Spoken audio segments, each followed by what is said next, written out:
So welcome in former New York Congressman Peter King for more analysis and insight on what's playing out there on the Hill. Congressman King, we're at 7 no votes for McCarthy already, and we're only in the D's, going alphabetically through all the members of Congress. Give us your reaction to what you're seeing play out so far. Ironically, it's possible on this first ballot that Hakeem Jeffries will get more votes than Kevin McCarthy. I think there's a few more votes coming out against McCarthy than he anticipated. Whether or not those votes are going to stay against Kevin or not, I don't know. Again, he's in a tough place, but there's nobody else. That's the reality. There's nobody else on the Republican side that has a chance of getting a nomination or to be actually be elected as Speaker. So at this rate, this is just going to be like a dead-end crash here.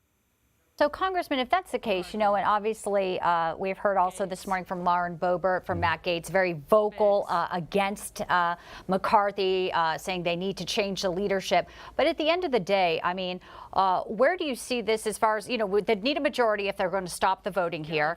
But, I mean, are we looking at this going for several hours? And what about the folks, the Never Kevin folks? And if he does succeed eventually, will there be some retribution to them for making this sort of spectacle here today in the opening of the 118th Congress?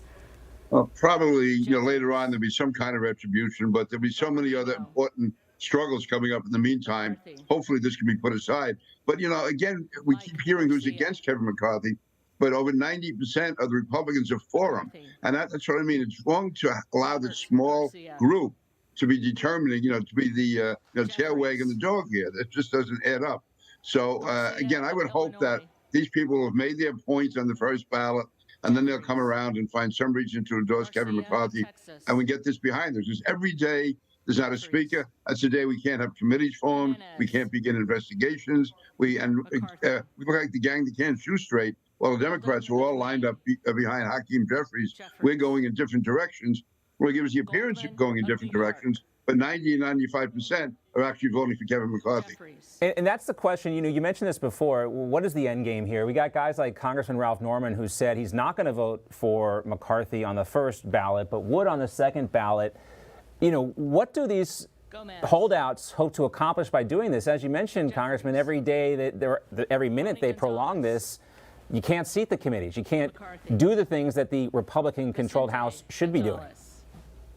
I really don't know what good motive they have here, and I try not to ascribe motives to people. But to me, a lot of it maybe is to somehow get attention for yourself back home, to build up a contributor list. Listen, I could probably give you any number of reasons that I would disagree with Kevin McCarthy. The fact is, on the overwhelming number of issues, I agree with him. And this is a very diverse party. It's from all 50 states. We have people there, and to be a leader, you have to learn how to compromise and how to get as much as you can out of as much unity as you can. So under those situations, no one is going to get everything they're looking for.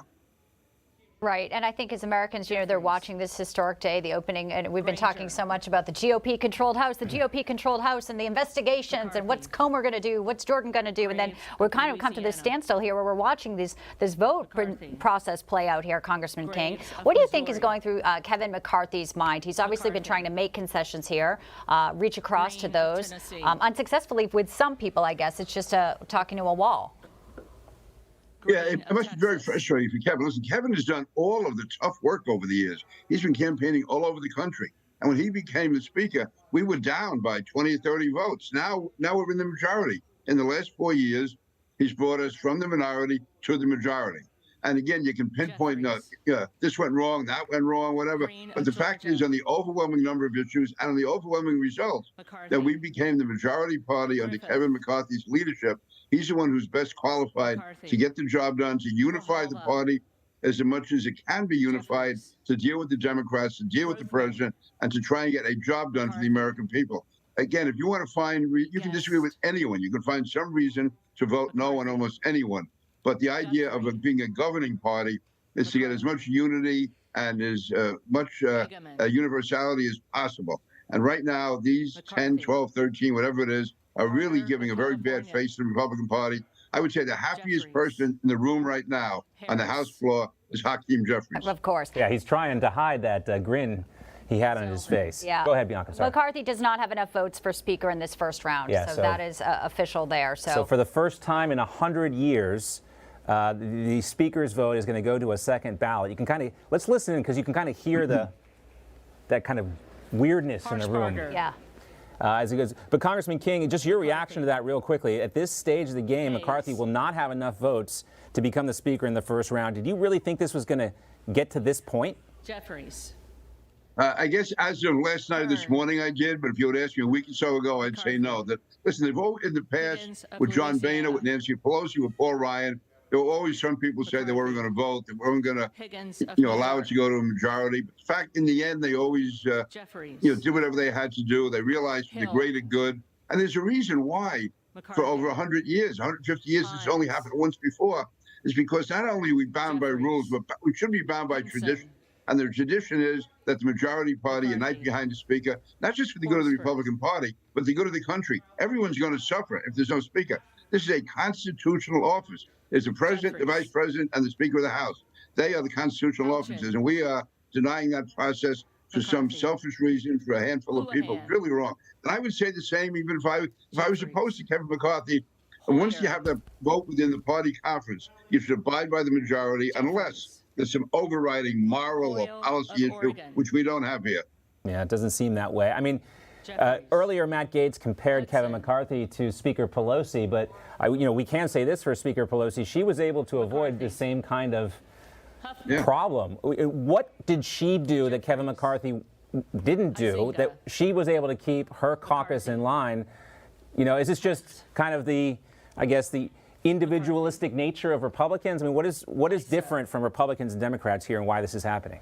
McCarthy. I think the Democrats were able to have a better view of the big picture as to they knew that they had to stop Republican policies, and whatever individual differences they had, they would put aside for their goal of stopping the Republican Party and our policies. What Republicans should be doing is we stand for very strong principles. We should get behind the leader who can espouse those principles and put them into practice. But instead, people going over these individual things. They talk about rhinos and corruption and establishment and the swamp and all that talk. Listen, Donald Trump is supporting McCarthy.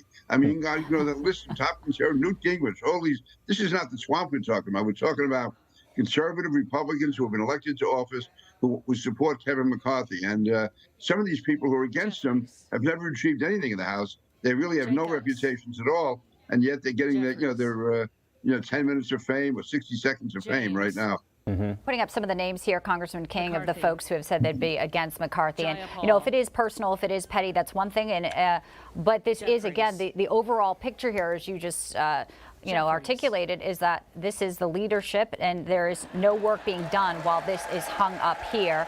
Again, bursts of applause for Jeffries here. And this is not what Republicans want to see here. I mean, obviously, the Democrats are living in a little glory here as they hear Jeffries keep coming forward. But as we look at this, there is no one outside McCarthy who could get as many votes. So to what end? Steve Scalise, and even if there was, how different would it be for McCarthy, Congressman King? I don't see how it could be different. I mean, again, if you have 90%, 95% of Republicans wanting Kevin McCarthy, if it's not Kevin, they want somebody like Kevin. So I don't know what purpose it would serve to push Kevin aside when, of all the people of his beliefs, he's got the highest number of votes, the best record of achievement. Why push him aside for anyone else who would achieve nothing unless these people somehow want to claim a scalp and trying to show that they stopped Kevin McCarthy and then raise money off that or something, or win the next primary with a bigger vote. But as far as the good of the country and the good of the party, they're really doing the wrong thing. Yeah, and I believe we just heard, I heard Jordan from Ohio, that would be Jim Jordan, who's been nominated, voting for Kevin McCarthy. And you're talking about these influential figures in the, Donald Trump supporting Kevin McCarthy. You've got Jim Jordan, who was nominated to replace McCarthy, supporting McCarthy. You also have Marjorie Taylor Greene supporting Kevin McCarthy. She was out publicly advocating on his behalf today. And that does show you the diversity of opinion within the Republican Party still supporting Kevin McCarthy. So the question goes back to motive. And we've had Congressman Biggs here on this show. Asked him what he hopes to accomplish.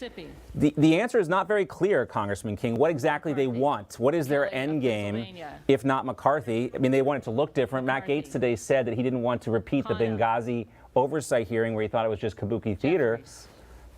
But again, does that really change if it's not Higgins Kevin of McCarthy? Virginia. And this could go on and on, because right now, if they're just going to do another ballot call, they need a majority if they want to take a pause or a recess here. But you have to wonder if this is starting to look, if it starts getting too contentious, if they'll try to say, hey, let's kind of regroup here. I don't know, Congressman King. It seems like this isn't, obviously we knew the first round may not go McCarthy's way. It will not.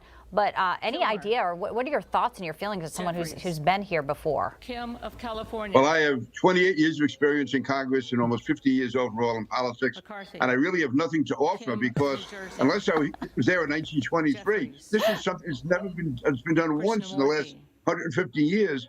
And, there's really no rules that really help us here. What always prevailed in the past was a sense of reason and a sense of tradition. That you have to put aside your personal preferences here, do what's best for your party and for the country, and then go forward with leadership. So you're dealing with people who are really separate from anyone we've ever had in the Congress before. There's never been this number of people who are willing to go off on their own like this and bring the whole government to a halt. Because really what you're doing is Congress, there is no Congress right now. There were no elected members of Congress. They're not sworn in yet. So there is no House of Representatives right now. We have a clerk who's in charge. Not one elected Republican has anything to say right now in the House other than to vote. But until there's a speaker certified, no one can be sworn in. McCarthy. It's interesting. We're watching McCarthy. See McCarthy. Sort of a close look there. He's kind of scanning the room there. I'm not a body language expert, but I can imagine how tense this is as he's kind of doing the numbers himself too and looking who's been for him and who has Congressman King, against him. Congressman King, let me push back a little bit on your prior statement. I believe you have a lot to offer here, at least more than most folks, because you have been in Congress so long, even though what we're seeing right now is really unprecedented over the last 100 years. What happens? So let's say they go into a recess, they have another conference, Kevin McCarthy gets a chance to speak to the conference again behind closed doors. Do some of the more senior members of Congress say the types of things that you've been telling us, that, look, guys, you got to put aside your personal feelings for the greater good of the party and move ahead? There are obviously things that have been accomplished, like the right to vacate the chair. There have been some concessions made. At what point do these folks say, all right, for the greater good of the country, we need to take our seats in Congress, we need to hold some of these committee hearings? Is that what happens behind closed doors? Is that the plea that McCarthy has to make to these folks? Yeah, I think Kevin should make that argument or that plea, and then also some of the more senior members in the party. I think we're very hopeful someone like Jim Jordan got up and said that, and some other people of that stature. And also, I'm hoping that maybe there is one more concession. I don't know what it would be because I'm not down there, but one more concession that Kevin could make. And that would give them the opportunity, to 5 or 10 or 15, whatever it's going to be, to save face by saying, okay, we got this concession, we've made our point, and now we're going to go forward. That is the best way to do it, to give some sort of cover to those who want to vote against Kevin and then have them switch over to be for him, or they can just vote present.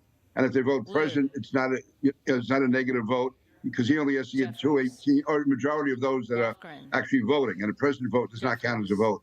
So I think you have to give some kind of, I hate to do this, but you have to give those recalcitrants, give them some sort of cover so they can claim a small victory here or a big victory in their mind, and then have Kevin be elected speaker. Yeah, our John Gizzi has been reporting that McCarthy, at least a solid 10 votes. I just wanted to jump in real quick because we heard Anna Paulina Luna from Florida just voice her support for Jim Jordan, not Andy Biggs. So she's one of the holdouts. And so that's another thing I think that's interesting here is that the opposition to Kevin McCarthy is not unified behind one candidate, right? You have some people voting for Andy Biggs, some people voting for Jim Jordan, and then Jim Jordan voting for Kevin McCarthy. So there you go.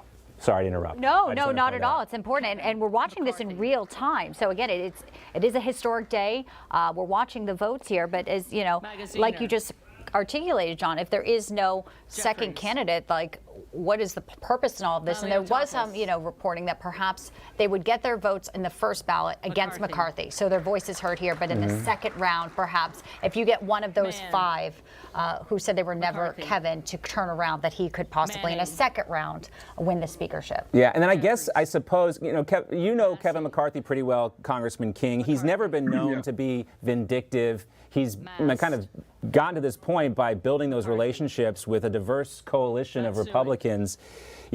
I guess that's how you save face. You're coming out of that meeting. It was a hard-fought battle. We had our disagreements, but we came together in the end. It seems like that's eventually where this is going to go. We got McCarthy. one vote for Andy Harris, the congressman. McCarthy. He's a medical doctor voting for Lee Zeldin, who's not even a member of Congress. Yeah. Which is also, Wild. you don't have to be a seated member of Congress to be elected Speaker of the House.